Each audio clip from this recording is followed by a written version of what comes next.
My phone's notifying me of things. Things are What's happening. things are happening? Yeah, things are happening. Some things K-Mega's are doing happening. stuff. That's what it said. Yes. Yes, that's what it's saying. So yes, we doing it live. We are doing it live. Man, the Dev and the Gamer 2018. We are here.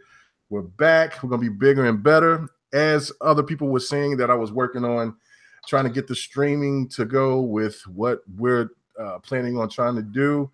And of course, I failed miserably. I'm going to have to go to the king of OBS, as I said. Not the what is it? Not the four guys with corners, but with Xbot 448. So I'm going to have to go ask him to how I can get that audio popping off, and then after that, we're straight. But anyway, without further ado, man, it is great to have you back on, you know what I'm saying, as a member of the GRG family. But of course, we have to do this on the side because the scheduling is just always mixed up between us. But happy to have you on, Don. What's been going on? Not much, man. Just finished up with CES. Just as a fun thing. It's not anything related to my work, but just as a lover of tech, it was nice to go because it's not too far of a drive. It's about a 4-hour drive for me to Vegas and back. So, well, 4 hours there, then 4 hours back. But you get what I'm saying. So I spent a half day, check things out. It's always nice to see the future. So. Yeah, that's really good. That's really good. Oh, thank you, So Shady. So shady. Well, yeah, So Shady. I don't know. Like I said, it started yesterday where I couldn't talk, and I think it's bleeded over into tonight. But I'm pretty sure with a couple of Sky Vodkas in me and getting ready to do this live stream here in about an hour and 10, 15 minutes or whatever, I'm going to be pretty loose as a goose and ready to go because there's going to be a lot of people coming for my throat in Injustice 2 and Killer Instinct, and I think we might throw a little Tekken in there as well. So it's going to be fun. But yeah, appreciate you coming on here, guys. What's up, Def Jam? Hope to see you in the live stream here later on. And man, so let's kick it off. Starting off with CBS, man. You was there. I know I haven't watched the show, but I did watch that epic Sony 8K television. It was 65-inch. I think the thing was like $100,000. Just tell us a little bit about that and what else was going on out there. It definitely was interesting to see the future, right? That I did see the TV. There's definitely a crowd around and people. It was an attention getter. It's almost like one of those products. I call it like a Halo product. You see this a lot in car industry. What they'll do is they'll make something ridiculous. Really, there's no budget on what they're developing, and just make something as badass as possible. And that's what it looked like, right? It looked more like looking through a window than looking at a screen. Like almost everything always has like this feel and this look like you're looking at a screen, but the colors were so vibrant and such a good color match for whatever they were running on that display. There's a reason why they had like those little dividers they use in movie theaters so people don't walk into things, right? Yeah. There's a reason why they had that around there because literally, like I don't think that was there earlier, but when I was there, it was because I think people were walking into the television. That's what I've been hearing. I was at CES. Really? Are you serious? Yeah, because they just wow. thought it was like some sort of magic trick, and you can walk through and it was a frame. I don't know, but I can't say that's everybody, but you know, you always hear the tall tales, right? So, but it looks that clear. It looks like you are looking through a window. Matter of fact, it looks cleaner than a window. It looks like a window frame without the window in there.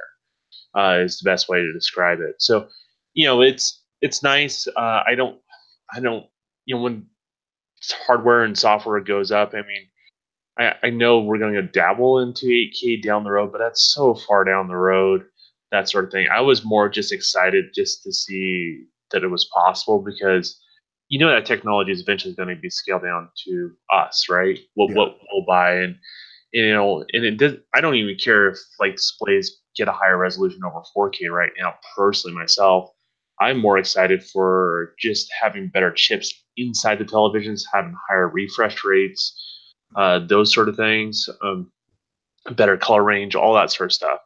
And that's around the corner. The other thing that I saw was super impressive as far as displays go was NVIDIA had I don't know if it's a partnership or what was going on, but they had something called the BF, I think GD, and it was a PC monitor, and I don't know remember all the specs. I remember it was 4K. It was over 120 hertz television, and the nit brightness was incredibly off the chart. I have a KS 9000. I'm playing Shadows of War with HDR enabled, all that sort of stuff on my own personal television at home. I saw this basically the same game running on that monitor. It almost made it look like a totally different game, Wow. like a totally different build. So yeah, televisions have ways to go. And there's a lot of avenues they can explore that's just not just resolution. Imagine like I was inspired going there. Imagine seeing like they didn't have any television like this, but I keep thinking, well, if the chip keeps getting better, you can add stuff like all those effects that you can have on your television, but you usually have to turn off for game mode. Mm-hmm. Imagine having all that stuff enabled and still having low latency. Wow. That's something ridiculous. That's something theoretically they can do with these chips, right? Going forward that you're seeing in the 8K displays and stuff like that. So that was just exciting. It's one of those places that you go through a sensory overload. Mm-hmm. I think MSI had a lot of cool things I was checking out, from the PC side of things, and they had basically a GTX 1080 shoved into. It was bigger. It was about the same size, or a little bit smaller than the original Xbox One Fat, but they had a GTX 1080 shoved in one of those. And it's for entertainment centers. So if you're a PC gamer and you want the high-end PC experience, not something you probably would be able to change a lot of hardware. Everything's kind of fixed hardware there. But you're able to basically have one of the better PC experiences just shoved in your entertainment center for those who are looking for that. I thought that was kind of cool. For me, as much as I'm a console gamer, I love having PC being accessible everywhere I go. Mm-hmm. That's where I have 3 major PCs at home. Probably only need one, maybe 2, right? And it's nice to have that availability wherever you go. And so I thought that was pretty cool. A lot of other cool MSI stuff too as well. I like their hardware for sure. Nice. Well, now all these monitors will definitely have G-Sync in it, right? You mean FreeSync? Is it? I thought it was G-Sync. It's pre-sync. So there's what NVIDIA offers, which is the same thing as FreeSync, right? Mm-hmm. And that's G-Sync, and then okay. FreeSync is what other people are using. That's what I'm saying. FreeSync. That's FreeSync is open source. So that's that was actually Xbox One X is utilizing, right? Yes. Yeah. And so that's an AMD solution, just like what NVIDIA is offering, but the difference is it's open source, so people can utilize it on their televisions. I didn't really ask a lot of questions. I'm a type of guy, like when I buy a display, I do my homework prior to purchasing it. Does that make sense? No, that's smart. So, it's not about me keeping up with the Joneses when it comes to the displays, because I only buy a display every 3 to 5 years, right? And even that's a little bit excessive, and everything in between is just kind of irrelevant until I kind of get sick of what I have and probably buy something I don't need, right?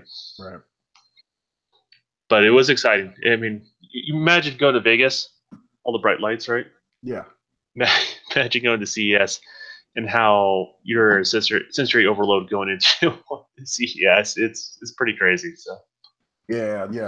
I definitely want to get a chance to go there. I mean, this year I'm really gonna make a conscious effort. No, it is no conscious effort. I'm going to E3 this year. This will be my first time ever going, and man, I'm excited. I really am excited. That's why I'm kind of cutting back on buying games. I'm trying to be more fiscally. I can't even talk. Like I said, don't even try. Just let me be country today, guys. I'll let you be country. Yeah. I'm just trying to hold back and save my chips so I can get ready to make that trip to Cali, so I could go see the so-called real gamers out there, man. Because I'm excited, man. I really am. So yeah, but no, it's just smart to have that to hold your pennies back to wait for the next best thing. Like I've already got a 4K television, but with HDR and all that, but it's but I want to get a better one later down the line. Just wait for the right price, and I also want to get a new monitor as well because I just only got a 1080p LED, so it's got to the point to where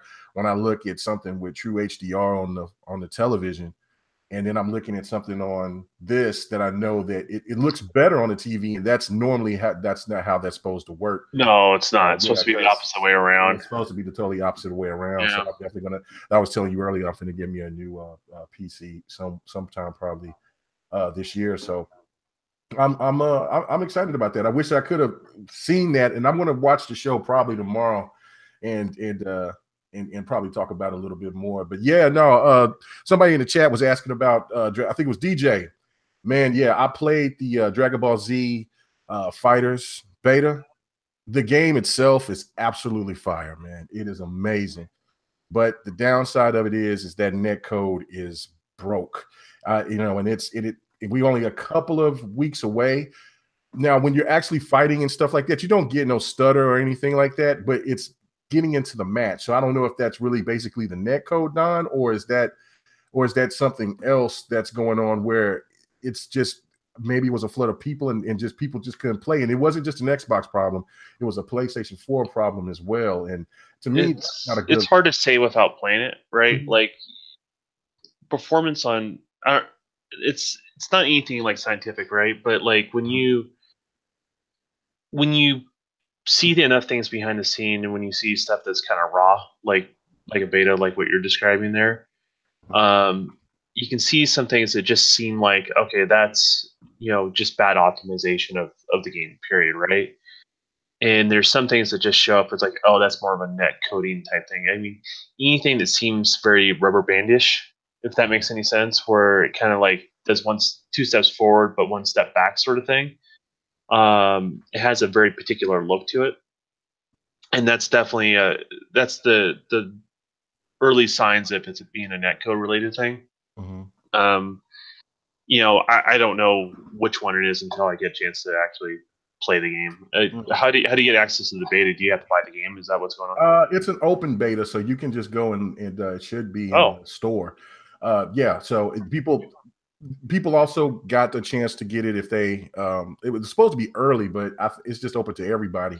And so I jumped on it, and at first it was giving me some problems, and then when you go into the training area, because once you go into this arena and you can walk around, and then once you go and set up like a casual match or a rank match, you can walk to training. It's like training battle or something, so you can kind of learn the controls. Once you get in there, I found out that it was easier to get a match. And then, matches was coming, and I was like, okay, this is dope. I mean, it was a little hiccup, but man, I was getting matched. I played about like maybe 12 matches, and then it just teetered out, and I didn't get another match for another 2 hours. But I was with other people just talking, and I was practicing, and I beat all the tutorials and all of that they. So can you do private matches on it? No, and you can't play with the people that's in your party. That was you had to fight randoms, and that was unfortunate. But just to play the game, the controls, it's very easy to get used to, but it's technical. It's kind of like Killer Instinct and how the new Marvel versus Capcom Infinite works right now. The controls are simple, but you could tell if a person that knows how to play, they can whoop your ass. The game is fantastic. It's just that netcode is going to destroy it if Namco Bandai and Arc Systems don't get it together. Yeah, has that particular publisher known for having crappy netcode in the past, or not so much for Arc Systems, but yes, Namco Bandai has been savage with what I'm saying, the mighty Tekken. As much as I love Tekken, the beginning of when Tekken 7 came out, it was atrocious. But then it's smoothed out. They smoothed out pretty quickly once they scaled it up, right? So yeah, okay. Well, that gives hope, right? I mean, that's the template to compare it to is Tekken. It's another fighter, right? They're probably going to use similar netcode. type experiences. There's something about scaling up when you scale up to the masses that they have to adjust accordingly in regards to that. So they're, they'll get it, as they apply bigger servers to whatever the fan base is of that game, Right. and it'll do well. So Right. And that's the thing of it, is that Arc Systems games are fine, like Guilty Gear. What's the other game that I got? Blaze Blue. That runs fantastic. It's just on PlayStation, and even but we was having a couple of problems on the Xbox, and that was one of the things I'm not trying. We ain't going to go into a big discussion about, because there's other things to talk about, but there's a lot of confusion with a lot of gamers out there, especially Xbox gamers that do like these type of Japanese fighters, that when they do come, those net codes are terrible. Now, when they go to PlayStation, they may start off to be fine. They go through maintenance and then they're fine. PC, everything works fantastic for PC. I got Tekken on all 3 platforms now, and Tekken plays immaculate. Everything on the PC plays really well. You don't have too many hiccups when it comes to the net code of games. But on the consoles, it's an issue, especially on the Xbox. And I'm wondering if Xbox can work some kind of deals, because they are advertising. They're doing, I guess they got some kind of sponsorship or whatever for DBZ. So I wonder if they could work on trying to get those on dedicated servers or something. I don't know why Microsoft don't get involved in that. I don't know. It's always a tough cheese subject, right? As people always say, hey, money talks and stuff like that. There's for Japan, there's definitely a lot of pride with being they create. And I can't pretend I know them or understand the culture, because I'm far from their culture, just from what I've observed. Japan there's just a lot of pride, right? And so when somebody else does something, and for them to kind of take on what they're doing, it's hard for them to do. They like to do it on their own. They have a lot of pride in their work and everything that they do. So it's kind of hard to hear, hey man, you're screwing up here, right? And branch off that relationship to make it better. But looks like Microsoft is putting efforts to kind of offer that olive branch instead of not. I mean, it's not stuff that I'm interested in, but I always root for games that, even if it's not a game that I like, right, or a particular genre I like, I always root for other people, right, and so they can actually get the product, they can use it, they enjoy it, because it is a genre that they play, and we can't all enjoy the same games, right? Right. Yeah. So I hope the best for the game. I really do, because it has the potential to be the best to be the best fighter of 2018. I mean, there's still Soul Calibur. I think Soul Calibur is going to be a reboot, but I'll say Soul Calibur 6. It's still coming out, and that could be the game. I mean, Street Fighter Arcade, Street Fighter finally has got their legs now, because they're adding great characters. They're making a lot of changes. So it's going to be fun, because there's another SNK game coming out, that tag battle system game that has some Persona characters, some Blaze Blue characters, and another group of people. That's going to be fun. So I can't wait to see what these fighters got to hold. But oh yeah, and Street Fighter EX is going to be coming too, and but that's going to be exclusive for PlayStation. But anyway, that's what I hear. But yeah, let's get to our topics. Let's get it going. I think a bunch of people are in the room. Yeah. Shout out to the people that's checking us out, man. Let's talk about something that we both really don't care about is sales, but but the NPDs, they came out, and Nintendo actually won the NPDs, but Microsoft came in second. PlayStation came in third. When we're looking at it, for everybody's predicting that the new consoles are going to be coming out in 2019. I don't see that happening whatsoever. But what can Microsoft do to change, to actually run the table for the next generation, while PlayStation is pretty much dominated this generation? Well, here's what it comes right down to. I think really the hardware platform that continues to embrace forwards and backwards compatibility is the one that wins next gen. And that sounds a little funny, right? But and hear me out, right? So if Sony does kind of what to the same degree what Microsoft done with the Xbox One X, right? That generational leap where people can see, the customers can see it, and they have that good faith with their customer base that buys their software. How would best way to say this? So, remember the Peter Moore? Yeah, it was Peter Moore. Yeah, Peter Moore. Remember when he said like the first 1 to 10 million wins the generation, right? Or I've also heard him say 15 or 30 million, but you get where I'm saying, right? First one that gets to a certain number basically establishes that mind share going forward. And then the other brand, if they can catch up, is playing catch up, right? And that's what we saw with Microsoft and Sony. It was a close race out of the gate, but a lot of things that Microsoft did to themselves, self-induced, basically hindered that jump. And Sony got to there first, and it just kept snowballing from there, right? You kept hearing about the sales numbers from Sony and stuff like that, right? If Sony has backwards and forwards compatibility, they're going to maintain their lead. Simple as that, right? Because they already have 70 million consoles in the marketplace, according to Sony. So adding that other SKU where you have more powerful hardware and having games be able to scale, they essentially have won already. Now, if Microsoft does it, same thing goes for them, right? We know they're over 35 million. That's safe. That's a safe answer, right? They're probably closer to 45 million, to be honest with you, is from the numbers that I can see that kind of just try to extrapolate something that makes sense. As far as from basically digital sales versus hardware sales. But let's hypothetically say Microsoft continues to do what they did with the X with their next generational system, and you see Sony doesn't do that, right? Who has the lead head start? It would have been Microsoft, because they already established that mind share with the X being the most powerful console, right? And they already have 35 plus million consoles on the market. So realistically, when they release a new piece of hardware and it's forwards and backwards compatible, and someone's making decisions if they want to buy a Sony product or they want to buy a Microsoft product, they're going to look at that and they're going to say, "Oh, my games carry over." But if you have the competing platform, my games don't carry over, it's an issue.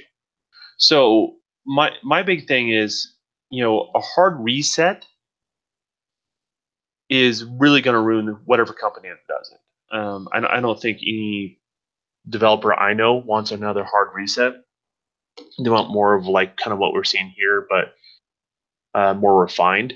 And that's kind of my take on it. I don't know what your take is on it. I know some people are in the mindset it has to be a hard reset, but I think that's kind of thinking backwards, not thinking forwards. Right. No, I definitely agree. I think that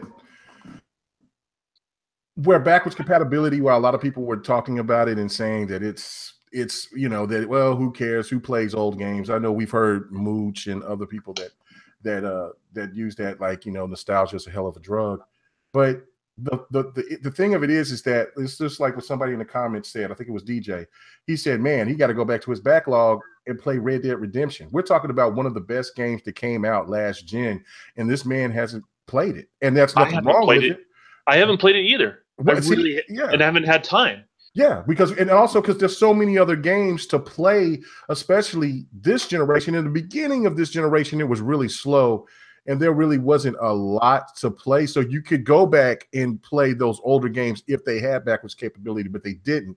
So now having that, and then when you start going into the next generation, and basically that's why Microsoft has been in this position of saying, look, we want to have the Xbox to be more like the PC, where you can play your games, you can take your library with you. That is the smartest move that Xbox has done, next to bringing the Game Pass. So for Sony, regardless of how powerful that system will be, and regardless of whatever that they're going to do with VR, because they're really taking off with VR right now, the problem will be is that people are still going to want to play those older games that was part of Sony's library. I mean, they have a huge collection. I've said this a million times. If Sony would ever decide to really go and do backwards compatibility, Microsoft and Nintendo would be on notice. There are so many classic games, but again, PlayStation is looking at it from a sense of making money instead of catering to their fan base the way that they should, in my opinion. Because I was okay, like all day was telling me about Odin Spear, game that came out on PlayStation 2. They remade it, but the game was $60. We're talking about a game that's like 2 gigs, that's 3 gigs, and it's a PlayStation 2 game. And yeah, it looks pretty, but it's still a PlayStation 2 game. There wasn't no true extra enhancements, and you're asking for $60.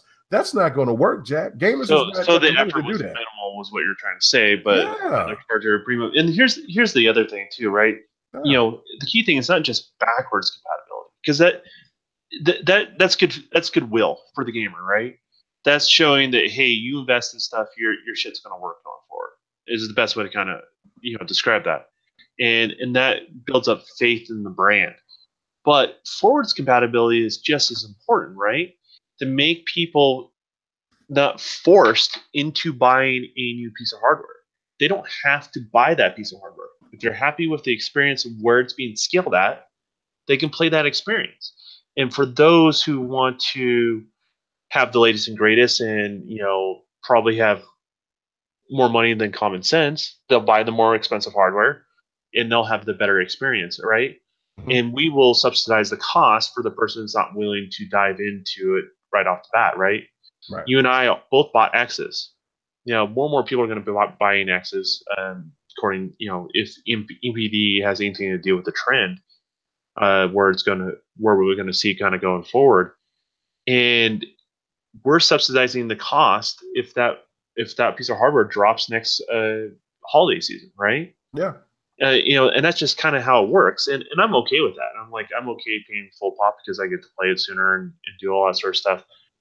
But the beauty of these generational systems, right, or less generational and more that forwards and backwards compatibility, is people can adopt whenever they feel like it, whenever it's worth it to them.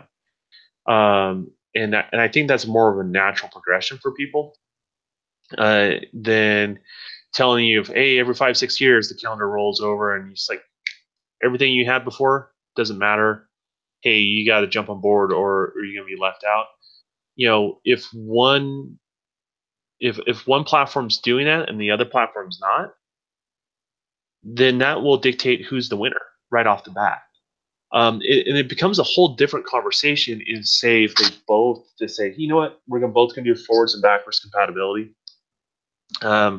In regards to it, because obviously, Microsoft's going to be slowly chipping away at Sony between now and whatever their next hardware release is, right? So the question is, are they going to be kind of somewhat balanced out, and then they both release some new hardwares, and then they're, it's about equal mindshare they're tearing back and forth? Because if they're both doing it, that's what I see as equal mindshare trying to tear people one direction or another. But if one doesn't do it, that's the one that loses.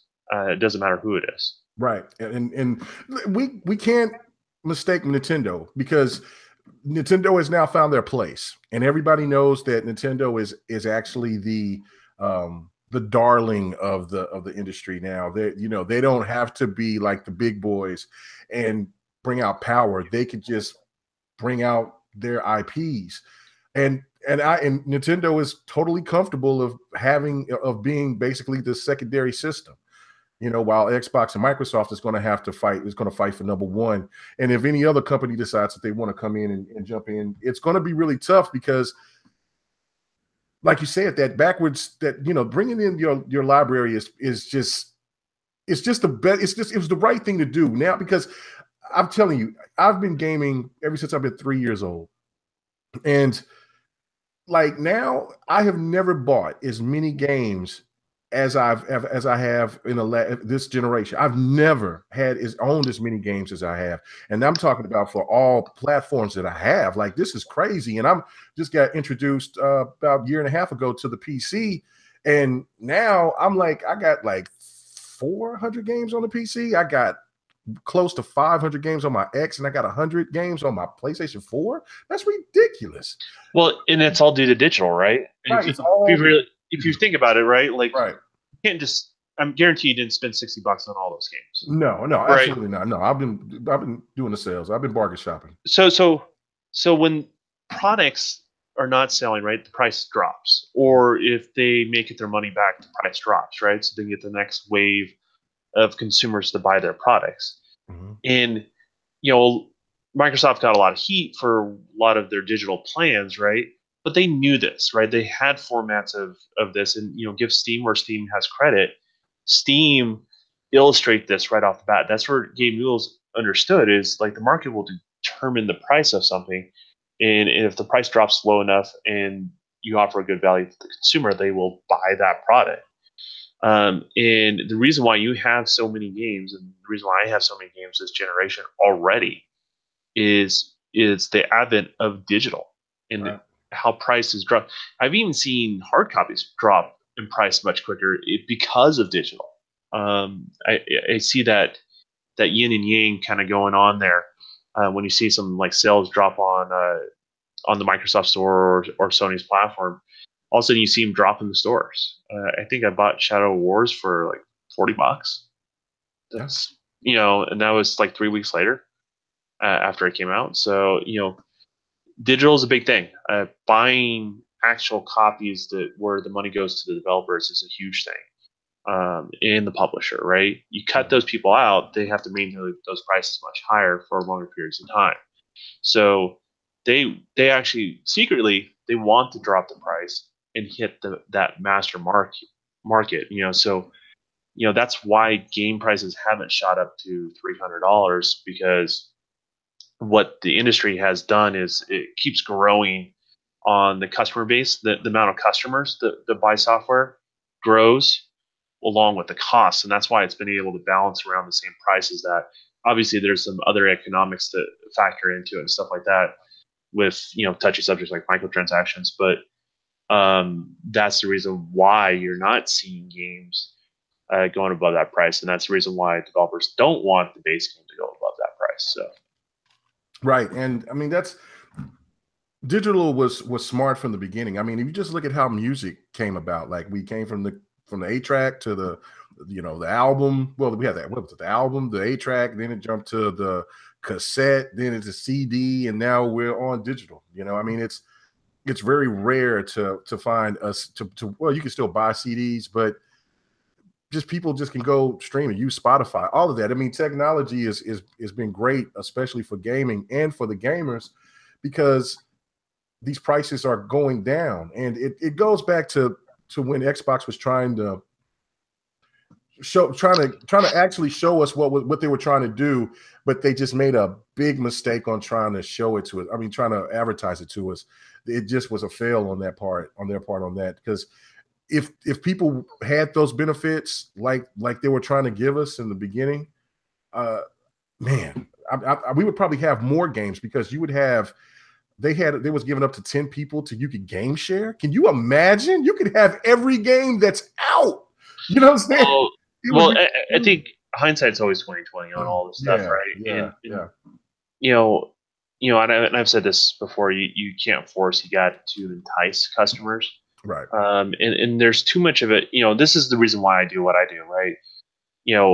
I could have done a couple podcasts, connected some of the people I was trying to get attention to when I first met Bot, and called it a day. That was my plan, right? Mm-hmm. But I learned ever so slowly, and after I got the connections that I was looking for by doing podcasts, I realized that there's a bigger service to be done, which is bridge the gap between, and I can't do it alone, right? But bridge the gap between the developer and the gamer. And if I can reach out to 2 or 3 people, that's what I'm here to do, so they can have an understanding. Because the reason why no one was on board is they didn't understand it. Right. You still have touchy subjects people don't understand about loot rates, right? Or some people don't even understand frame rates per second and how much that costs the development studio, and what you have to hold back. And you don't. There's always a cause and effect, right? When you demand a certain thing and you paint the industry in a certain corner, then you are missing out on something. Whatever you're missing out on, that's left for another discussion. But you are missing out on something. And Steam had to go to digital, right? PC gaming was going to die because no one was buying PC games physically in stores, just because it wasn't very, very practical, right, for that business model. But Steam saved PC gaming because it had to. It had to go that direction. It's not because it was like a last stand type situation. And when it saved PC gaming, right, it showed us all a new way. And there's if you look at where console gaming is going to go forward, far as like what we're going to pay, all that sort of stuff, always look towards Steam. You may not like Steam, you may not like everything that they do, but there is a business model to be learned from those guys. And Microsoft's probably one of the biggest partners with Steam. People don't realize that, so they actually make money off every game off Steam. So Steam's one of their biggest customers. But yeah, because Steam is just an app. Yeah, that's what a lot of people don't understand. Steam is just an app. Yeah, Steam is literally one of Microsoft's biggest customers. They make more money off Steam than a lot of other stuff. So Steam is huge. That's why Microsoft doesn't really care if it's on the Microsoft store or the Steam store. They're making money. They're helping their platform and they're helping another platform. And there's advantages to disadvantages to both, but that's what they're doing. So yeah, and just like you were saying with the loot crates and microtransactions and all of that, and those are bad words now. And now the new bad word is games as a service. And what's really funny to me is that if you would look at a particular of how the games that most of us all play, all of those games pretty much are a game as a service, because they are games that use microtransactions and have loot crates and DLC, because they're trying to get past that 4-month threshold. Yep. And once they get past that 4 months, well, of course they're going to have more more content for the gamers, even if that's just new clothes or if that's adding to the storylines. But you want a lot of these games to still make you feel like you got your money's worth when you bought that game from the beginning. And I think that games as a service is not a bad thing. Neither is having just games that are just storied games, like the person that's made I can't think of the person's name offhand, but it's just made Monster Hunter. They said there won't be no microtransaction, no DLC. That's fine. That's great. Just you play the game. It should be big and long enough for you to feel like you've got your money's worth. Because I mean, just playing a game like The Witcher, it's well worth every penny that I paid for that game. I've put in so many hours in that game, and sometimes it's overwhelming. Sometimes it's not about the hours, though, right? Right. It's not just the hours; it's the quality of the time that you spend in the game as well. So it's a hard thing to quantify in regards to. But you are right. Every 4 to 6 months, usually that's the window where you'll sell the most of your particular game. And so I always tell people, look at that particular time, like almost like when a movie, like in the movie theater, right? The movies in the movie theater, that's where it's making its most money for that blockbuster. But eventually it goes to digital, right? So you can buy a disc, right, for home video. You can rent it at Redbox. There's streaming services that you can purchase your own license. And so that's huge. So what the game industry is really trying to do is trying to extend past that 4 to 6 months. Like they spend millions and millions of dollars developing something for 3 years and only get 4 to 6 months of sales. That's ridiculous, right? Most, unless you extend that, what the problem is you run into is less and less people want to invest in games because it's too risky of an investment, right? They're starting to lower that risk. So, but games as a service doesn't mean you don't get a single player experience, right? I mean, people always talk about, well, just release multiplayer for Call of Duty. I don't ever touch the campaign. I actually never touched the multiplayer of Call of Duty. I don't like it. I don't enjoy it. But occasionally when I do pick up a Call of Duty, I play through the campaign and I enjoy it and I go forward with that particular experience. But I only buy it when it makes sense. It's the right price, when I can give the money to the developer, all these sort of things. And that goes back into the ecosystem that benefits not only me as a gamer, but other people as gamers. So people just kind of have to look past, just because game as a service is a thing doesn't mean it eliminates campaign. It's just another avenue where they need to chase to make sure they continue to make money off their game, lower the risk of their games, and continue to add value to the consumer. It's adding value to the consumer, and that's, if you look at it from that perspective, you get it. If you look at it from, like, you choose to look at it from that glass is half full, I mean, that's a choice that you made to look at that particular way. And I don't know if I can get through to those people, right? Those people have made those decisions. They'll understand things with time, I think. Most of them, and you just kind of have to let them be, and let them stand on their soapbox, let them do their thing, and eventually they'll come around. They'll get it. They'll understand it, but it takes time. Yeah, it does. All right. Well, that was a great discussion on that topic. Now let's move on to pretty much probably our topic of the night. A lot of people is going to want to hear your perspective on this. Okay. I've gotten heat, I've gotten supporters, but it's really talking about the coalition and the 343 studios and new IPs. Now, I don't know if you was aware, you probably was, that 343 has been rumored to be making something on the side. And then some Microsoft exec or somebody, well, it was a report. We don't actually know who made that, who came out from Microsoft to say it and debunked it and said that wasn't going to happen. But which is kind of weird to me, because normally if you hear that it's not going, that they're not doing something, you're hearing it from Aaron Greenberg, Shannon Loftus, or Phil Spencer himself, but or Mike Ibarra, but you didn't hear it from them. You just got a report on an article that they weren't working on anything. But the question I'm going to ask you is, because a lot of people's in an uproar and saying that people are tired of Forza, Halo, and Gears, and they want 343 and for the coalition to make something different.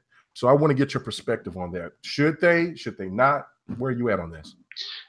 Well, I think when I hear all these discussions, right, the debates, right, when people are butting heads, I think they take a lot of things out of context, and they run with what narrative they personally want.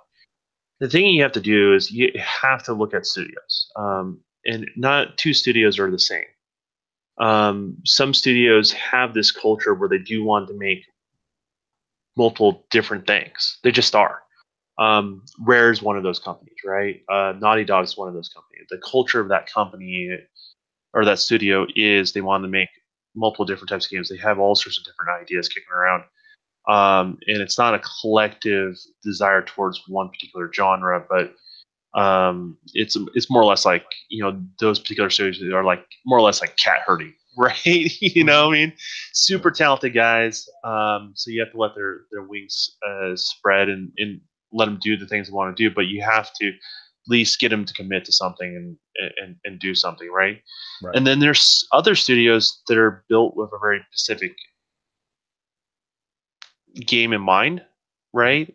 And they're a little bit more single-minded in regards to it. So there's always going to, keep in mind, like, let's use Turn 10 Studios, for example, right? There's no doubt in my mind that the majority of those people love cars. That's the reason why that game is so good every year, right? And there's probably certain people there that maybe love cars, but they have other aspirations, right? But they're not the majority, they're the minority. They're a small group or a small segment. And you can't take that small segment, and it's almost impossible to get that small segment that doesn't think like the rest of the studio to agree on a new project, right? Because they all have their own ideas. And so it's hard to get that, because you just have a bunch of random ideas that doesn't necessarily make a game. Does that make sense? Yeah, it makes a lot of sense. And so that's kind of how all that sort of works. So, I know people personally that work at 343. These are friends of mine. These are people that I ask for tips and vice versa. We have talks. I don't talk about obviously what they're working on or that sort of thing. I don't even ask them to remotely budge anything in regards to what they're working on. But they do ask me some technical stuff on ZBrush, and I also ask them. Or little tricks here and there. And the harsh reality is most people that work at that studio move their whole entire family, sold their house, bought a new house out there, right? They uprooted everything that that is them to work on Halo, right? And that is the collective mind share of 343. It's not that they're capable of not doing something else.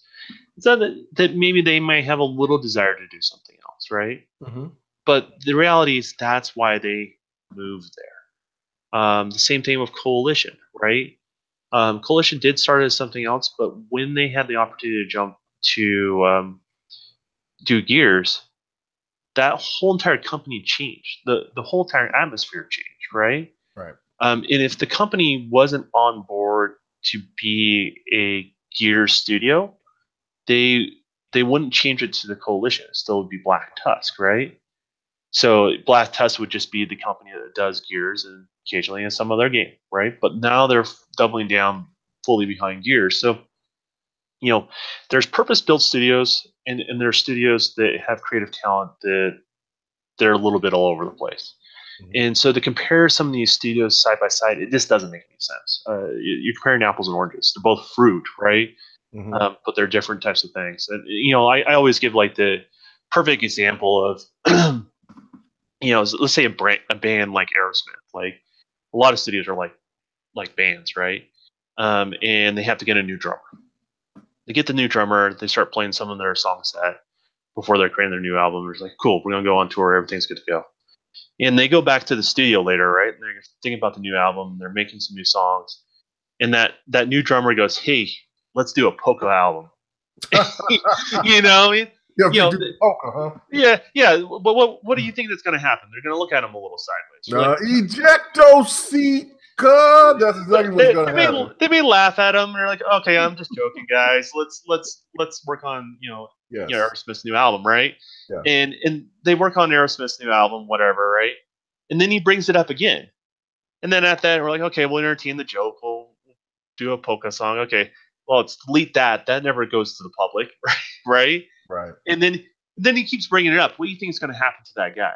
Well, yeah, he's getting that ejecto seat. That's it. Yeah, exactly. And it's Right. not that he's not a talented dude or anything like that. He's there to do a very particular job, right? And it's not that he doesn't have other desires, but you're making a commitment when you do work at those sort of studios. So if I took a job at Turn 10, I'm making a commitment that I'm going to make car games. I don't go there with the expectation that I'm going to make the next best shooter. It's as simple as that, right? Right. But if I go to, say, work for Rare, they have a pedigree of making all sorts of different types of games. So as successful as Sea of Thieves would be, I would expect some more time in my career if I stayed there, right? That I would have an opportunity to work on something else. Right.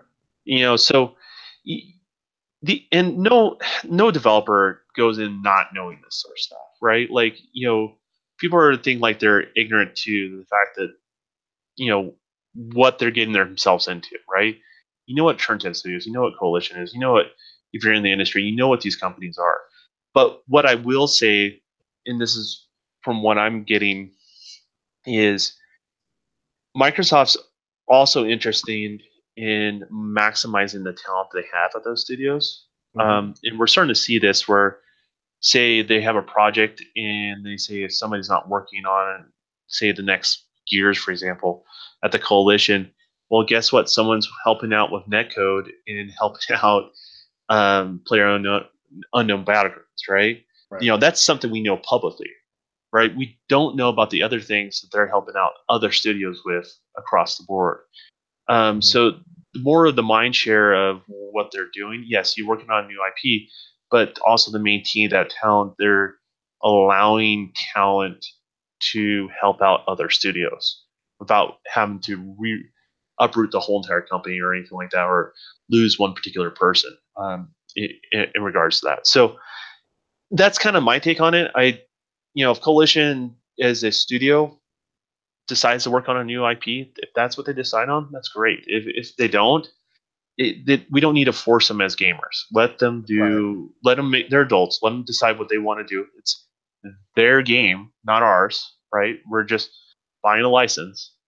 It's their game, so let them go where they want to go with it. And if it's good, it's good. If it's not, it's not. And let it go. So. Right.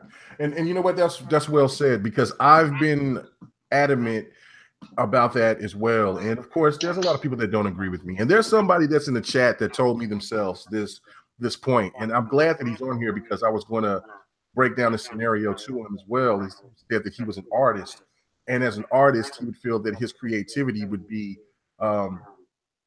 if he couldn't create things, then it would be a problem. And that's why he feels that 343 and the coalition are hampered. And basically, in the point that I was gonna get back with him, but I see him in here, is to say, look, if you feel like you working on a project and you want it to be perfect, what sense does it make to be working on that project and then go on to do something else and not stay committed to the project that you're trying to make perfect? That's the one thing that I said about 343 was, if I don't think that they feel that they have their perfect Halo yet. They've worked on 2 or 3 Halos. Some people told me that they've worked on, I think it was Reach or something like that. I don't know, but I know that they worked on 4 and they worked on 5. And you see that the story was absolutely amazing in 4, but the multiplayer wasn't all that great. 5, a lot of people don't like the story. You know how I am. #SaveLock. But the story wasn't the best story in the Halo lore. No, I will never say that it was. But I just love the protagonist and Team Osiris. But I thought the story was cool enough. It was kind of like the transition of the things to come to build for a fantastic story coming on to 6 and so forth. But the multiplayer was spot on, and you could tell that their thought process was like, okay, we had the story down for 4, but for 5, we're going to work on this multiplayer, because there was a lot of people that was falling off of Halo 4's multiplayer. And they have 5's multiplayer. Halo 5's multiplayer is absolutely amazing. And they needed to reconstruct it because of the fact that it felt dated, especially when you have Call of Duty that's kind of run of the block, and then Destiny came out and so forth, Battlefield and so forth and so forth. But I don't feel that 343 has their perfect game yet. You see what I'm saying? So therefore, why would you want them to go off to do something else while they can just focus on the task at hand and making the best Halo 6? Making the best Halo that we've ever seen. You see what I'm saying? So, and the same with Coalition. Now, look, I do think this. I think that this is smoke and mirrors on that. I still think that they're working on another project. I think that they're working on something, maybe the same game that they probably was working on when they were Black Tusk. I don't know. But I still think that it was smoke and mirrors, because I brought this point on GRG, was that if you go back to the E3, I think it was in 2016 or 2015. I can't remember which one it was, but it was the one where all the leaks came out and we already knew what was coming. And that E3 wasn't really exciting because we already knew from the leaks what was going on. So if we already knew that the coalition was actually really working on another game, and we kind of got the leak that what kind of game it was, by the time that they would show it at E3, people would already like, oh yeah, already been there, done that. You see what I'm saying? Well, the artist argument, I understand what he's trying to say, but it's one-dimensional thinking, right? I'm an artist too, right? That's what I do. I'm a 3D modeler, primarily. If you ask what my skill set is, I work with inverse kinetics, lighting, texture, UV coordinates, optimizing models between high and low res, creating topology, all that sort of stuff. That's what I do, right? And as somebody, as an artist, yes, that is one way to look at it, right? But there's another way to look at it, is exactly how K Mega was thinking, right? You are trying to perfect what you're trying to do, or give your take on it. And here's the thing: is no matter what you do as a studio, you're not going to be able to maintain the top tier talent forever. They are going to want to move to other projects, and there's nothing you really, at the end of the day, you can do everything you can to minimize that, but you can't prevent that from happening. In regards to that, there's nothing you can do. And that particular individual does have a choice. No one's being forced to stay at the studio. You finish your contract, and you go from there. A perfect example. I gave up a contract this year. It was $80,000 a year. Mhm. So was it crazy expensive? It wasn't crazy low, but I gave up because I passed up on that contract because it just didn't make sense because I had to give up my intellectual property. And that was more valuable to me than anything else. So there's always other aspects of this. You just can't take one particular developer you've heard from out of context and hope that works. Yeah, I agree. Yeah, when we press the time, man. This is man. It's already almost close to 10 o'clock, man. I got to get my stream going, but we're gonna still continue because we got 2 more things to talk about. But I but this, I mean, did what I say make more sense? Does it put it more in context? Because it illustrates both sides of the argument, right? Right. And So. and the thing of to me is like I said, is that Microsoft needs to invest into the future of development. They need to have new studios to have those creators bring out new different experiences on top of bringing in those sequels. That's why I said that it's, to me, because Delilah, she was adamant. She wanted Coalition in them to make new IPs, and there's nothing wrong with people that wants that to happen. I just feel like when you have the lifeblood of the Xbox brand, you don't mess with that. You just don't. Yeah. You don't stop doing Mario just because you want to do a new IP if you're at Nintendo, right? You don't stop doing Zelda if you want to do an IP at Nintendo, right? Right. If you want to draw those parallels, you can draw those parallels there. And they have lots of IP they can invest, or they can invest in something that's probably more current. That's what people are looking for now. But the thing is, let's say you're a group of guys. You're 5 group of guys, and you're hitting all your goals, and your studio's doing phenomenal, and you just kind of work on a little secret project on the side and pitch an idea to Phil. You don't think Shannon Shannon would probably be the better person to pitch it to, but you don't think Shannon or Phil wouldn't take the time to hear that pitch, right? Right. If it's and if you have a good pitch, you have a good pitch, right? They are looking to invest. They've been continuing to look and invest. And there's some ideas they've probably put on the shelf, and now that certain things are closed down, like Scalebound, right? The fact that they shut down Scalebound allows them to entertain some of these other ideas that they never have, because that was just a money pit that wasn't going to see any sort of return, right? Yep. So they've been investing. There's people have been pitching ideas internally within studios. Studios that have that mentality where they want to do a bunch of different things. Guess what? They pitch different ideas, and if they have a good idea and they have a good game, it gets made, aka Sea of Thieves, right? I mean, own studio, they have that culture. They pitched an idea. Basically, Phil has been open that they pitched an idea to him, and he was excited with what the game was, and therefore the game continues to grow, gets A, delayed, and B, get bigger and bigger, and we're going to be seeing that within a month and a half from now, 2 months, somewhere in there. So yeah, that's it right there. And look, like I said, I'm not mad at anybody that feels that they don't, that they want the Coalition and 343 to do make something different, because I understand. Yeah, you don't want to have Halo, Forza, and Gears all the time. Forza is fine with what they do with with alternating the series, because more people are interested in Forza Horizon than maybe somebody be into the motorsports, and vice versa.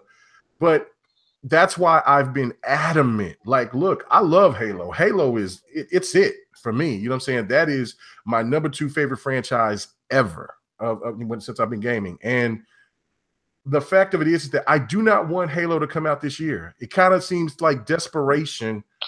I don't think that sounds desperation. I mean, I know for a fact that it's been in development close to 4 years. It's been 4 years? Okay, because I thought it was kind of close to 3 years. So, okay. Well, 3 years since the last one, but obviously there's people that stop working on that one and start working on the next before then. So it's been in development longer than people realize. So if it's out this year, great. If it's not, they need more time.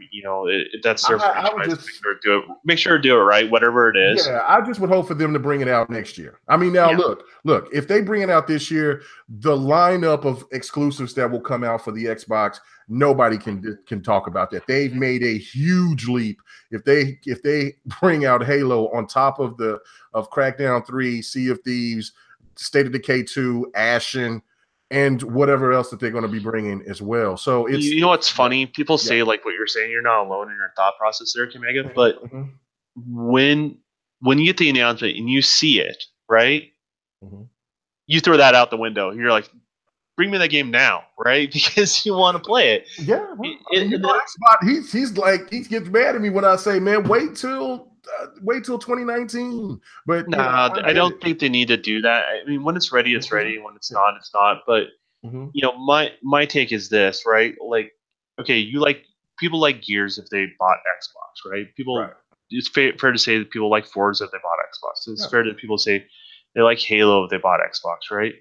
So as a gamer, don't you want to have your cake and eat it too? Do you want those major franchises that you can count on, like clockwork, and new IP or newer games or new takes on older IPs? Yes. Would you rather have that, or would you rather have those studios shut down everything they're doing and make a new IP? No, that's where I'm at. No, I don't want those. I want the team to make Halo the best that they can. I want the coalition to make Gears of War better than they've ever made it. And that's why I'm saying Microsoft should be invested into the other studios to bring out new IPs. That's why with the rumors with Fable 4, something with, and we don't know if that's going to be with Rare or with Gobo or with Playground Games. We don't know. But the fact that they're going to do that's positive, and that's what we're talking about. It's still a new AAA game coming down the pike. Why are you complaining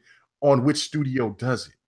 Exactly. It doesn't matter. Like the studio is almost irrelevant. As much as is it a good game or not, right? Yeah. So like personally, I want all that stuff. Like I'm selfish like that, right? I want my Gears, I want my Halo, I want my Forza, I want those on the clockwork. I appreciate developers that can not only produce good content but produce good content on time. I'd say that's takes more talent than someone say making a really good game, but it gets late 2 years down the road, right? Unless the game expands to a better game, then you lose a little that studio loses a little bit of respect in my eyes. But what we all want more games. I think as gamers, that's where we can agree on is we all want more games. The thing is the business aspect of it, don't be too wrapped up in it, right? No. Just let them know you want new stuff. You're happy with what you got, right? But you want more, and if you want more, and if they can bring more IPs that brings more money into the company, they're going to do that. But what they don't want to do is give up on things that are guaranteed dollars, right? So let them do the guaranteed dollars. That's what allows to fund those studios to become better than what they are, and then it also allows those studios to build new studios, right? Build new things. In regards to that, so let studios be their own studio. I don't think Xbox is forcing them to be a certain particular studio. I don't get that impression at all. Matter of fact, if anything, if you notice, Phil has been so much more of the nice guy, right? And being a lot more open in regards to that. So take that for what it's worth. They're just trying to find the next talent that they can put together to make something special for us. Let them do it. Yeah. And if they make up a new studio, guess what? Those people that are unhappy at those studios and they work for Microsoft, they have a huge feather in their cap to apply to that new studio and be a part of that, right? Right. They have a huge feather in their cap. There's nothing stopping those people in regards to that. And people just jump. They overreact too much. I mean, because we're all about the right now because of what happened with 2017. And I'm reading a couple of comments from, saying that we appreciate you guys being on here, and I know Urban Gamer has been part of GRG and all that, I'm saying, really appreciate you. And so has Damien D been a part of what I've been doing. But I just have to disagree on the fact that that we can still, it seems like that people are afraid that we can't get really good quality sequels or other IPs from other companies. It shouldn't be all about what one particular company does. Look, I understand Naughty Dog can do what they want to. They've been established for so many years, for 3 decades. You see what I'm saying? They got clout to do what they want to do. Santa Monica has the clout to do what they want to do. They've been out for a very long time. But those studios have been built with that diversity Right. in games in mind, right? So that whole culture of that company has been built to that before Sony even came in. Yeah, there was I think Santa Monica made Spyro and Jack and Daxter and all those other games well before they made God of War. They were more like Rare, to be honest with you. Yeah, and that's the thing. Naughty Dog has made what they've made, and it's just, look, it's great that people want to do that, but I think where people come off this idea that Halo is falling off, I beg to differ. Trust. Here's the thing. I'll give you some knowledge. 343 is growing.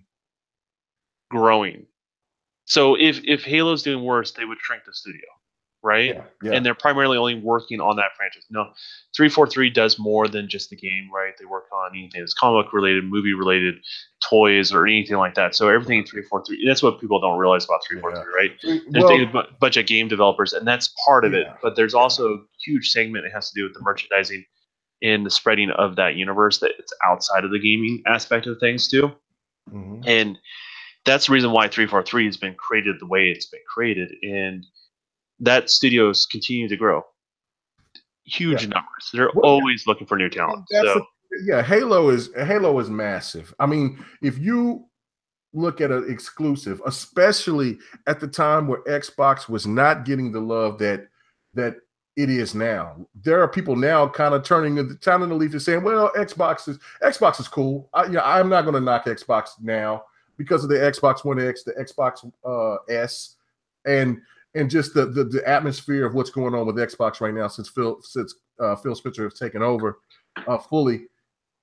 When Halo 5 came out, Xbox was in a bad place. When Quantum Break came out, Xbox was in a really bad place. Mm-hmm. When Sunset Overdrive and when Rise came out, it was in a huge bad place. And all three, well, those games were profitable because everybody talks about the million mark or whatever. They all got well over 1 million. But Halo 5 itself sold so well for a game that's an exclusive on a console that was getting murdered by the PlayStation 4. Wait, wasn't that also the game that threw millions and millions of dollars at championships just to give away, right? Yes. Let's put how is it not making money, man? I don't understand where people get this perception that Halo is dying. Halo is still relevant to this day. Yeah, well, that's one of those things. I think people switch to other games that they play, right? And that's nothing wrong with that, right? You have more options as a gamer to play, but Halo is still Halo. It still has a substantial impact. Trust me, Sony in a heartbeat, if they can have 343 on a silver platter, they would take it, right? They took they tried to do everything they could to get Bungie on their side, right? Yeah. So let's be realistic. Yes, it doesn't. It gets lost in the ether of other popular first-person shooters. Multiplat. But no one's arguing that, right? Not exclusives, but the multiplats, and that's where it tells you. That should tell people that Halo is still relevant, because when you compare it to other games, you're comparing it to when they say Destiny. Destiny is a multiplat. Call of Duty is a multiplat. That's almost irrelevant, though, right? Because it's irrelevant because it serves two purposes, right? It's the only place you can play, just like any other exclusive. It's the only place you can play is on that particular hardware, right? That's what it does. And it's associated with that.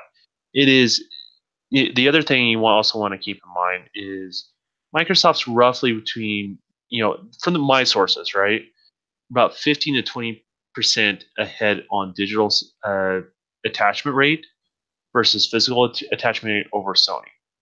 But what that tells you is, if you're like a Sony fan, a diehard Sony fan, and you're saying, hey, that game did awful on the competing platform, because of that. And then say an Xbox guy will argue back, well, what about the digital sales?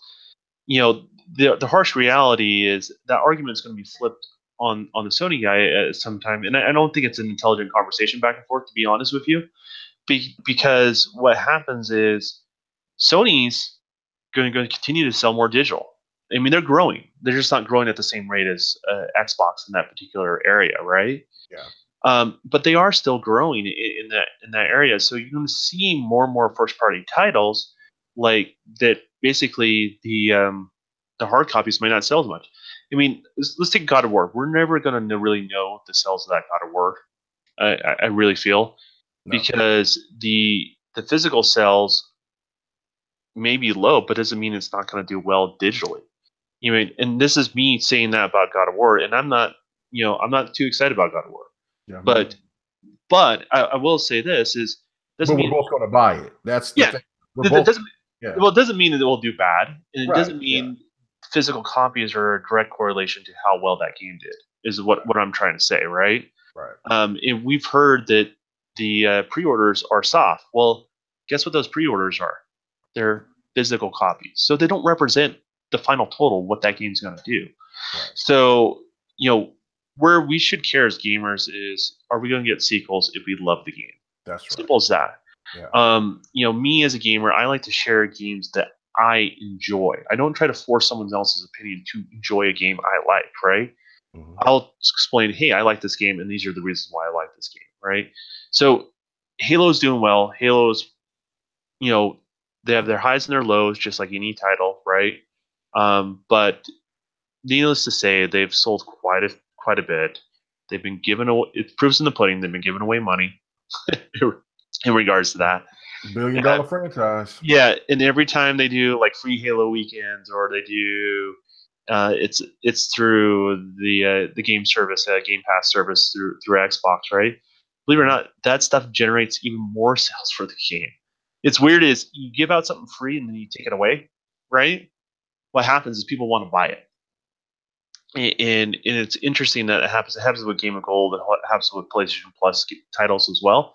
It generates a new wave of sales that happens in regards to that. And I just wouldn't worry about the sales of something if that justifies your purchase of another platform. That just doesn't make any sense. But we're going to move on. I mean, Halo's done well. I'm excited for Halo, and they're investing more. So as well, it's just that, like I said, I mean, let the other games shine. But if their lineup is where, and it seems like all the games that were supposed to come out last year are coming out in the beginning of this year, and then at the end of the year when Xbox really bring out their heavy hitters, then if Halo comes out, then so be it. But I'm of course I'm going to show it, game share it. I mean, well, not game share it, but gameplay, all that. So whatever. All hail the mighty Halo. But I will say one more thing before we get to our next topic is that stop listening to everybody saying all the negative things about what's good and what's bad in gaming. Because look, and then if you got to be tired of Halo, Gears, and Forza, then you have to include Uncharted, God of War, Gran Turismo. That's just being consistent. Yeah, I mean, you can say that to third party too, right? You can say that to Call of Duty. You can say that to the Battlefields. You can say that to Need for Speeds. Exactly. All those things apply too as well. I mean, I think Mario's, the Mario, Donkey Kong, Madden, NBA 2K. Look, it's rhetoric. And I understand the passion because 2017 was sparse for Xbox. But let's not forget, gamers, that PlayStation had their sparse moment. They just got through theirs quicker, and then they came with their delayed games in 2017. It was a fantastic year for PlayStation, and nobody should take anything away from them for that. So, okay, let's get off of that. I'm done. Absolutely. Let's get on to the next topic, man. Okay. Oh my goodness, it's 10:17. See, Don, dang it, I knew it. Anyway, this is what happens when we get together. I know, but it's a beautiful thing. It's a beautiful thing, and I don't think anybody's complaining us still being on. So, okay, now the whole I was talking about this on GRG, and of course, everybody laughed me out the building because they just don't see things like I see it. But I have hope.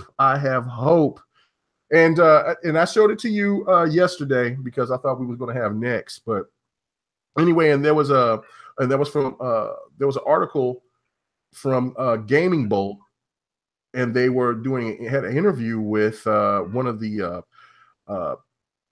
product managers, Colin Bishop from Crytek.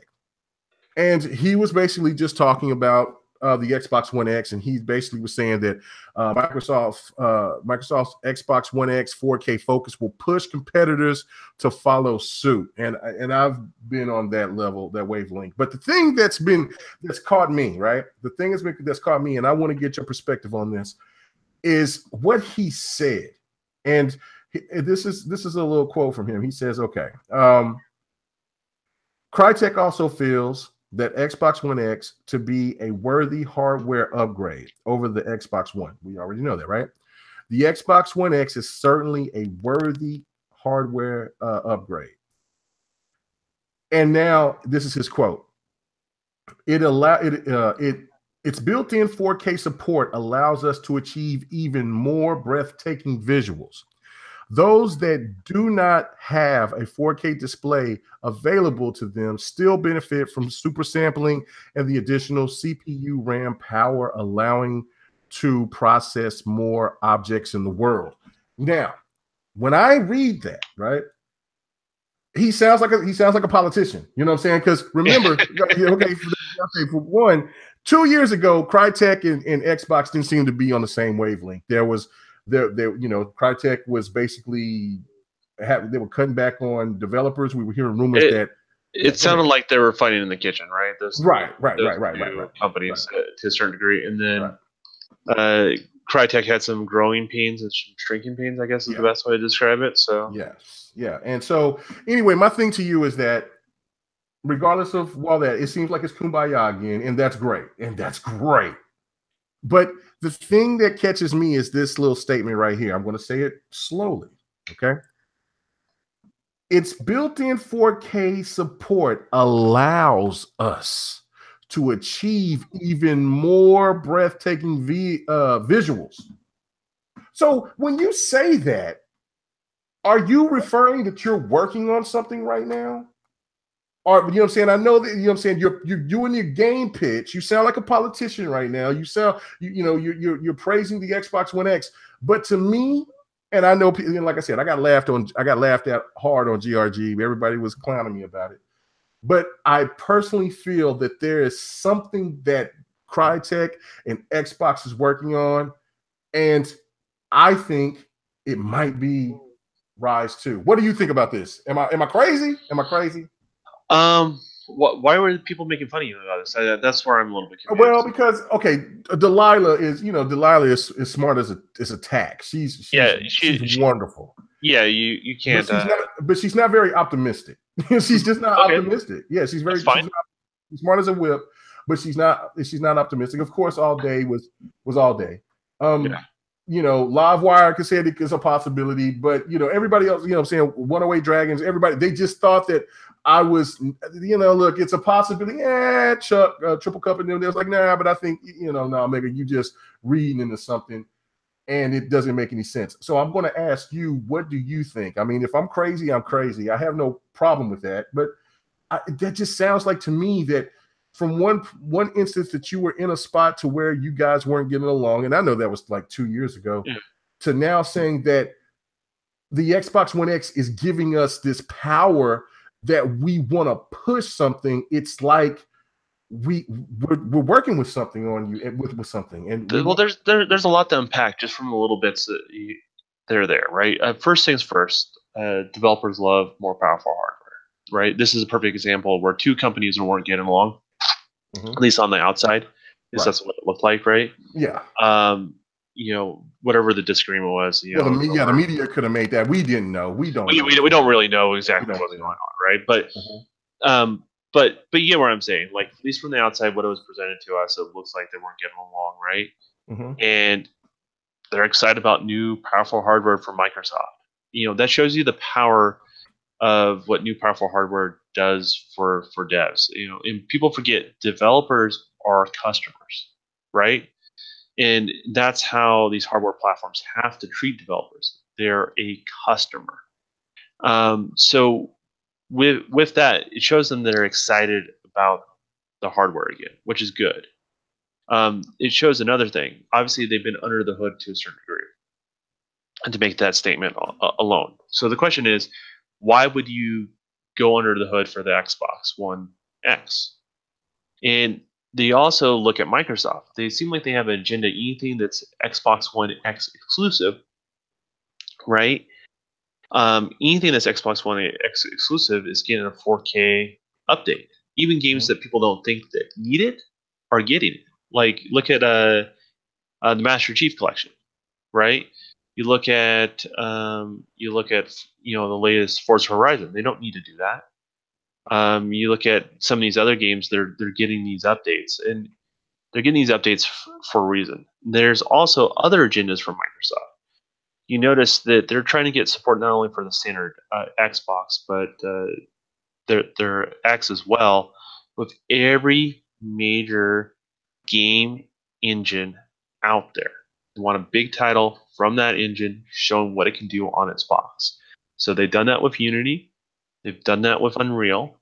They've done it with Frostbite. We can go down the list, right? Now they're pushing CryoEngine again. And I think, for as far as I understand, basically the CryoEngine is a little bit more in their control again. I think it was licensed to Amazon for something called Lumberyard, or I don't know what it was called at the time. I was playing around in it, and it basically was the CryoEngine, but somehow watered down. And now that they have a little bit more creative control over the CryoEngine again, it makes sense why you're hearing from them. And I'm thinking it's an update to Rise 1 is the first thing. That's a conservative answer. That is a conservative answer, right? Because there's arguments over two things, right? There's arguments of whoever owns the rights, right? So if they can get along, what's the first easiest thing for them to do? So do Microsoft owns the rights to Rise? That's where the argument is on the debate, on the fight between the two. Okay. So Microsoft claims they own the IP. Crytek claims they own the IP, and that's what was presented to us as a public, why they're butting heads with one another. Well, it would benefit both of them to bring Rise out. Look, you know what? I'm going when we get done with this, or when I really start pushing this out tomorrow, probably. I'm going to tag Shannon Loftus, Phil Spencer, Aaron Greenberg, Mikey Barra. I'm going to tag them because I hope they listen to this part of the show and work on this, because I made a video talking about this, and I really think that if you bring back Rise, you bring back Sunset Overdrive, you bring back Quantum Break, all three of those games would benefit, because the stigma of what was going on with Xbox is not the same as it was back then. And those games had problems with that. Now, and also they didn't really advertise Quantum Break like they were supposed to. I mean, Quantum Break is an amazing game. And this is the funny thing that you hear from the haters of anything Xbox is, with Quantum Break was on the PlayStation, they would tout that as one of the best games that they've ever played. That's what's sad, because the story is immaculate. The gameplay is superior. It's original. And that's something that a lot of Xbox fans been saying that they want. I'm like, have y'all not played Quantum Break? That is original as you can get. Well, here's the thing. It's not just about new IPs, and then we always loop back to that, right? Because that's the thing people always argue about. But and we need to have a slash, though, Don. I'm not going to argue there.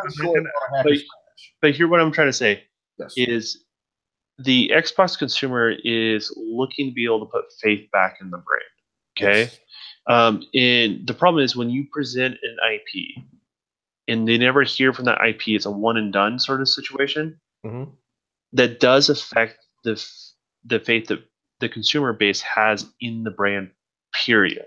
Yes. And so you don't have to do all of them. I would like to see all of them because I'm greedy like that, right? Yeah. Mm-hmm. But one or two, showing that hey, you invest in a Microsoft title, we're going to continue to make them. And I think sometimes it's hard to make on a new IP, to be profitable on an early console generation, just kind of where we're at in cost and all that sort of stuff. I think that's really, really hard, and you can't expect to make money on that. But what you're trying to do is you're trying to build up something for the sequel, in regards to that. So I think they have a game plan. I think they are looking at those things. Like Shannon mentioned something about Quantum Break. She did. And then automatically people that hate the Xbox platform, you start arguing about it. I enjoyed the game a lot. It's not perfect. I won't say it's perfect. No, it's not perfect, but I mean, it's original. It was so original. It's better than most new IPs where they start, right? Yeah. Like, yeah. If you think Uncharted, if you're gonna tell Horizon Zero Dawn, which Horizon Zero Dawn is a fantastic game. It's beautiful. It's open world. It's great for what it was for a beginner IP.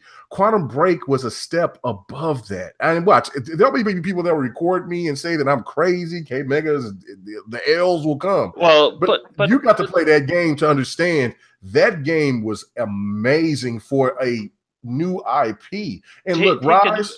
Let's take a more popular IP. Let's take let's take Naughty Dog's latest, or not latest, but their Uncharted series, right? The first Uncharted, I'm sorry, wasn't good. It simply wasn't. I think most people that play Uncharted, they kind of treat it like almost like the Star Wars prequel. So we don't acknowledge the first Uncharted, right? But the sequels were amazing, right? They were able to branch their wings, and I'm saying this as not a fan of Uncharted personally myself, but I can call a good game as a good game regardless if I enjoy it or not, right? And Uncharted 2 and Uncharted 3 were good games. And if you draw that same parallel to, obviously different generations, right? But you draw that same parallel to Sunset Overdrive, you draw that same parallel to Quantum Break, right? Is first iterations of a new IP, it's so far above and beyond what the first Uncharted was in comparison to like what else that studio's put out, right? Yeah. So to me, I look at that, I look at those like, man, those companies, one of those companies wants another crack at it, right? They learned so much from making the first one, they can make such a better game. Yeah. And I think from the consumer standpoint, if you're a consumer, you want to know if you buy something, are we going to get another? And that's important because there's not a lot of faith in that area. And that's huge. And that's the reason why the argument always comes out. Well, it's always Forza, Halo and Gears, because they don't know if they're going to get any of the other ones. And that's where I think the gamer is concerned. So they need to address that. Start with one, grow from there. And I think they just want a little bit. Consumers want a little more faith in your product. They're actually begging for it. You have to deliver. So. Yeah, and I totally agree with that. It's just that it to me it's so unfortunate that because they give this stigma to Microsoft that Microsoft, and we know that it's about money. Everybody wants to make money, but absolutely. The one thing that you give praise to PlayStation for is they kind of ram games down your throats, and until you like them. And even though there's a lot of people that make these lists and they don't support these games, we don't see that gameplay. They just I don't know about RAM, but they're committed to the idea. I said it wrong. Yeah, they commit to that game. Yeah, that part's going to be recorded from you, right? But I mean, I think that's where they, as a company, I think that's where they do well. They commit to an idea, and yeah, they may not be the best of letting things hit the cutting room floor sooner, so they can actually release titles on time, or at least the expectation of the consumer, what they advertise. But they are committed, and that's huge, and you can't take that away from what they do. And I think that's what fans of Microsoft are looking for, that commitment from Microsoft. I think that's more of the problem of the well, not I should say problem or the issue. I think that's more the issue with Xbox gamers is that they want to see that commitment. Not so much about this whole thing about 343 and Coalition making different games. Show us the commitment that these new IPs that came out, that you will give the opportunity to the fan base to show and to prove that they will buy these games or that they will support them. Because I think I've said this about Sunset Overdrive. The potential for Sunset Overdrive is huge if you add the online aspect to it. Yeah, I mean, there was something that, you know, the online aspect to it was cool, but just think about now you add like a PUBG mode to it. You add you can add all different types of online modes to that. Quantum Break, I've said this a million times. If you added DLC to the first Quantum Break, I think a lot of people would have reintroduced themselves to it because they didn't feel that, you know, you brought that game and then you didn't really advertise it. And of course, all the hate came because it was 720p, even though the game looked gorgeous. You know, the game's a good game, right? But I think the recipe's a little off, right? You have the percentage of the live action stuff. I don't think you should take that away. I think that's a key component of the game, right? Right. But the percentage is off, right? And so it does kind of change the ebb and flow of the game and stuff like that. So that's where the people would have been diehard fans, where they maybe lost those diehard fans that would have rallied behind the game. So the whole resolution thing is behind us. There's a lot of things from Microsoft that are behind them, and they are moving forward. But you know, back to the whole Cryotech Rise, right? Yeah. You know, if someone has actually had the opportunity to play Rise in 4K on your PC, it is mind blowing. Yeah, you've told me that. It is. You know, like people talk about how good Witcher 3 looks good right now on the X, and I'm not going to take away from anybody that enjoys that game, right?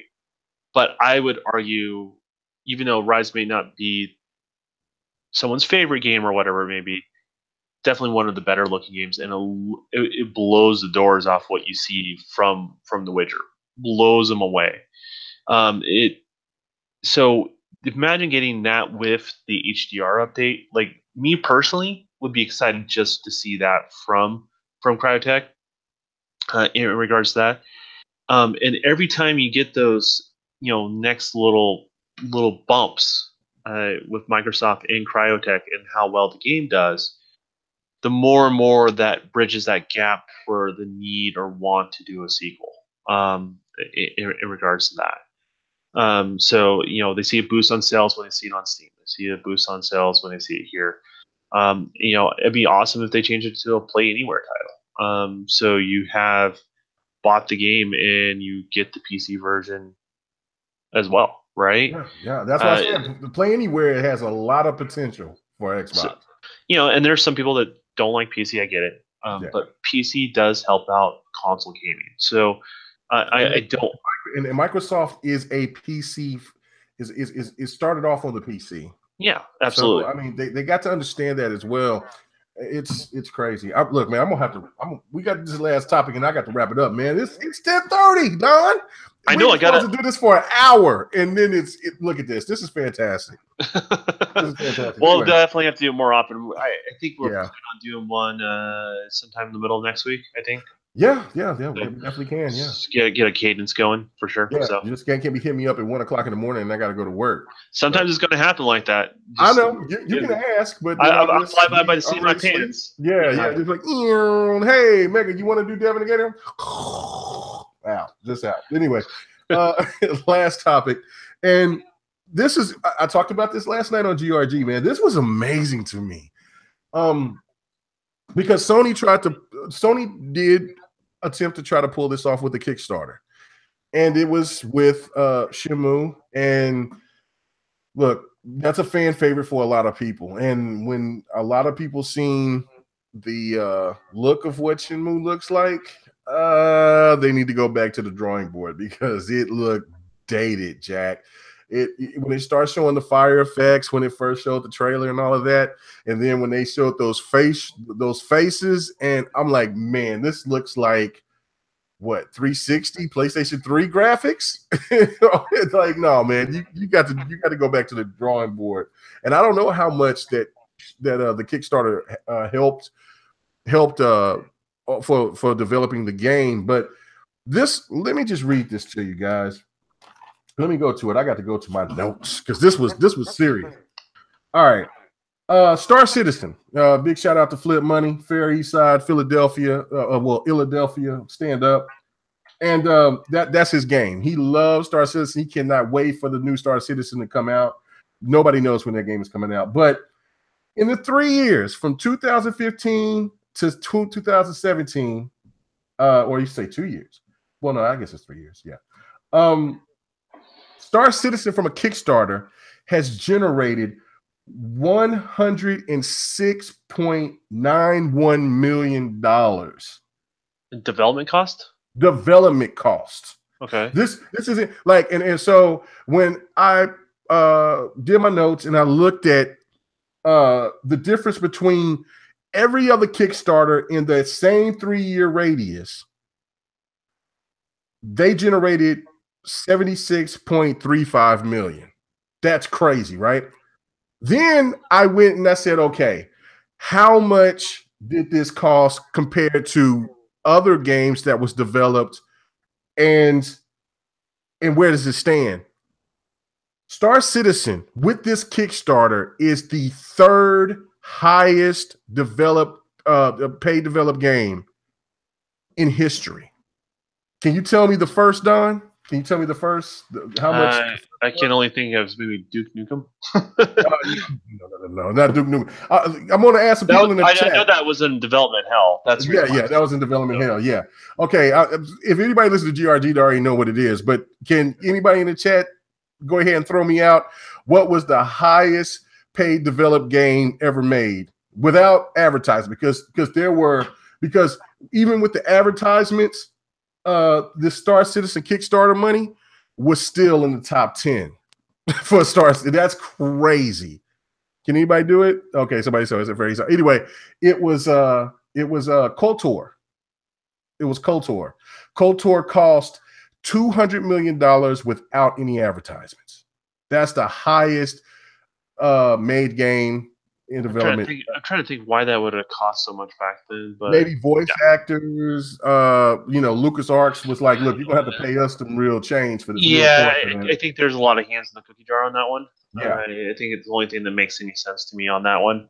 Mm-hmm. And it's a Star Wars franchise, which illustrates a lot of things about any Star Wars franchise if you're contracted with Disney these days. But if you look at, here's the thing, I have an issue with Kickstarter, right? Yeah, give me an explanation on that, please. Yeah, so I'm independent myself, right? So I can show artwork that I have, show the concept, just like a slightly more polished pitch, right? Than I would do to a publisher, right? And gamers are generous. I'm going to say this right now. You hear a lot of developers sometimes talk about the negative things between their consumers, right? But I'm going to say the honest truth. Gamers are extremely generous. If you dangle a carrot as something they may actually like, they'll give you the benefit of the doubt. They want it. They'll talk it up, right? And they'll throw money at it. Make it happen, right? Like, the problem is that I have with Kickstarter is there's not an accountability for the developer, for the people that spend their hard-earned money and basically believed in the project that they're going to do. In regards to that's where I have a little bit of an issue with Kickstarter. Is it's good that it's there. It's good that we have these opportunities. It's good for certain developers to be independent, but at the same token, there's not that accountability, and there's not. I don't see a lot of responsibility to the gamer, and that's where I kind of have an issue with it. So how did they do this with Kickstarter? Was it several Kickstarters, or what did they do? No, it was just one Kickstarter. One Kickstarter. Okay, gotcha. And somebody sued them for $25,000. Somebody paid $25,000, one check. Through Kickstarter, and they didn't get what they were looking for. And they were promised. Yeah, they were anticipating this game to already be out. And look, they have big time actors, because the lady that plays Scully in the X-Files, I can't think of her actual name right now. She's in the game. There's other actors that's in the game. This guy is really going all out, right? Yeah, which is awesome.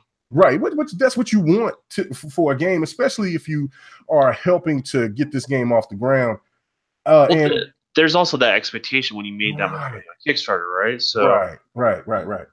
And then see another thing is that this game is it's out. Okay, let me just go here and just do this right fast. People would have thought GTA 5 because there was people last night that thought it was GTA 5. GTA 5 made 100 million. It was 100 million. it made that, but did it cost that to make? No, that's what I'm saying. 100 million. It cost 100 million to Okay, make that makes GTA 5. sense. Okay.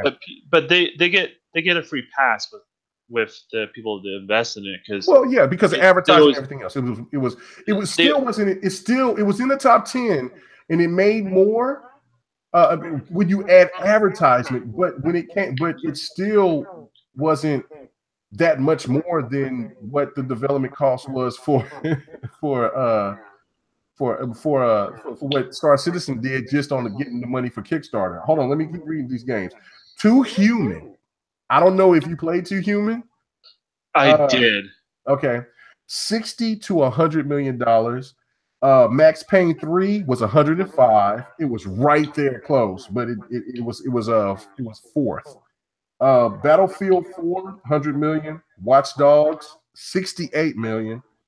The Witcher 3, 46 million, which that's amazing. As big as that game is, and comparing it to all these other games, it still was only 46 million. What's also crazy is they're independent.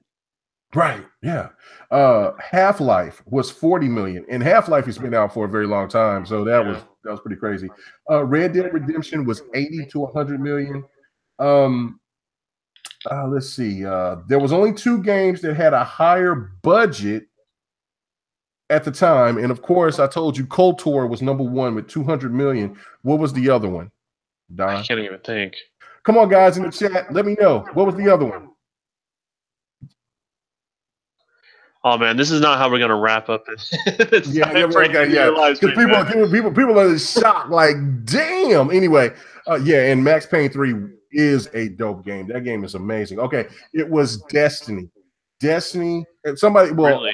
Dragons was trying to argue with me and say, well, it was 500 million, but that was over a 10-year span. Overall, everything, it was 500 million.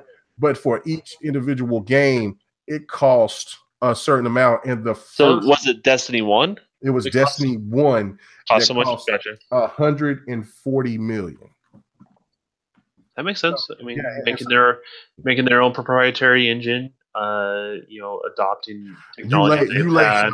You laid on that, Cyrus. Anyway. So no. But I mean, so we know Sony tried to pull the Kickstarter, and it didn't seem to do all that great, but it did good, but it didn't do all that great. So, do you think that consoles will ever try to make that move to try to bring Kickstarters to the consoles? I don't know. I just don't think it's a healthy way to go about it. I just feel like you're taking advantage of a consumer. In regards to that, don't get me wrong. I want money, right? I want things. In life, but I want to do it in a right way, and a way that I earn my consumers' trust. Just asking money for good faith on gamers, I don't think it's a good way of going about it. I think preview programs, things like that, are a healthier way to do it, because what you're doing is, again, you're almost like immediate satisfaction to something, right? You know what you're getting yourself into. You're getting early access to a game, and the game may not be finished, but you contribute something and you get something in return. I really feel like developers have to get to a point where it's something tangible for a consumer before they start asking for money. Right. And I just think that's a healthier way to go on about it. It's not going to stop things like Kickstarter from happening. It's not going to stop developers or small independent studios from happening. But what gamers don't hear about is the people that come up with a game idea and they run. They take the money and run, right?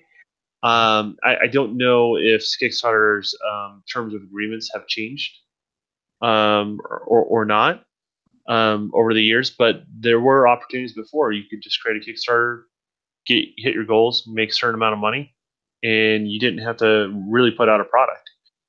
And that's really an issue. So yeah.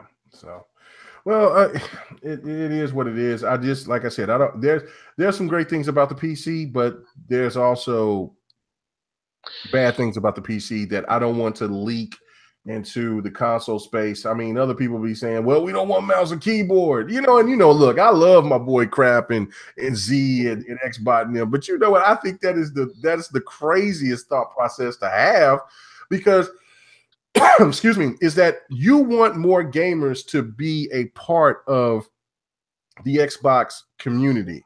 And if you allow that to come with stipulations, I understand you don't want a mouse and keyboard guy to go and thrash your ass in Gears or any other shooter or whatever. But that also brings in those type of games like Civilization and what is it, Total Rome, and all those other games, to where like maybe World of Warcraft and Dota, all those games, maybe not, of course, but it does bring the possibility, because if you do implement that Xbox gamers can get those enhanced, or get those type of games, and that is another plus for Xbox gamers at the end of the day over the competition. So I don't know, man. Yeah, well, that's a whole other can of worms. Yeah, I just think it's something that the market dictates it, right? You know, if a game is poorly developed, cross like controller in keyboard and mouse, then it's a badly designed game. Let's call it what it is, right? Let's not paint this blanket statement for all games, because it's not necessarily true for all games. And there are things that do affect that, right? Like there's certain, I don't think, for example, Gears plays awesome mouse and keyboard with versus controller. It actually doesn't play bad at all. But there is one gun in that game, the M-bar. If someone's a talented, skilled keyboard and mouse player, if we're playing against a controller player, it almost breaks the game, right? And that's where it's an issue, because maybe if you do cross support on a game like that, well, do you just not put that gun in to a game? That sucks, because then the consumers are missing out on that. So that's something I would say, let the developers figure out for their game, and let them present something to you. And if it works, it works. If it doesn't, it doesn't. Yeah. And then speak with your wallet, obviously, if it doesn't work for you. That would be my take on it. Okay. Well, all right, man. We are getting ready to get out of here. I appreciate everybody that was watching tonight. Hey, man, I think this is a record, Don. I think people are liking the dev in the game, man. Oh man, I'm ready to get the new logo done. That thing is good. Man, oh my god! On there, I cannot wait to talk to Bot so I can go ahead and so we can get our voices, and then we implement our ideas on when we're talking, and then showing my gameplay, and then whatever else that you're going to be doing. Man, it's going to be dope. I was thinking about just recording me working with ZBrush and stuff like that. And yeah, so, well, I checked out you doing little happy polygons, and that was dope, man. You're getting the black gentleman looking right now. I was still laughing about the chops. You know what I'm saying? No, what is up with the chops? I'm not understanding what's going on with the chops. What am I doing wrong? When you was putting the chops on, man, I was like, okay, this ain't 1998. You know, like what we doing? Like, I mean, you got to get the chops right for the black dude, but you edged it out right. You start making it look clean.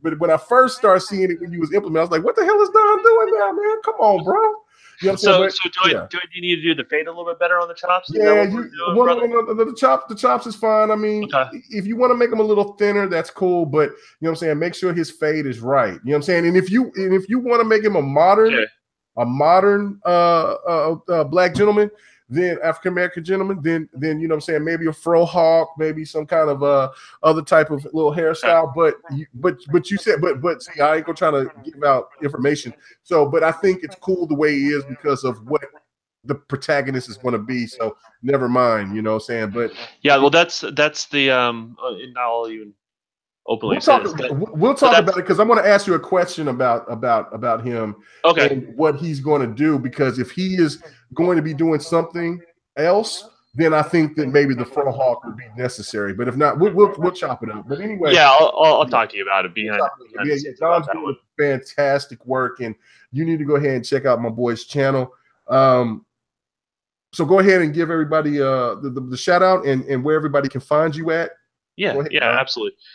So on Twitter, it's the Don _KTR, which stands for Kiss the Ring. I do have a YouTube channel, which is Happy Little Polygons.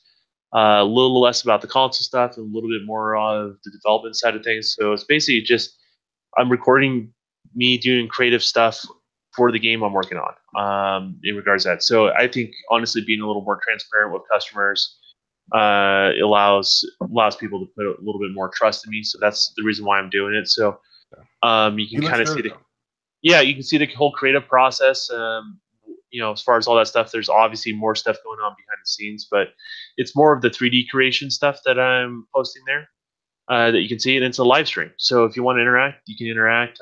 Best way to do is just follow me on Twitter. I'll tweet it out. It's pretty random because of my schedule, so some days I'll have it. Sometimes you have to catch it afterwards. All that good stuff. But it's coming along. I'm independent, going for AAA quality. So that's kind of the idea. So.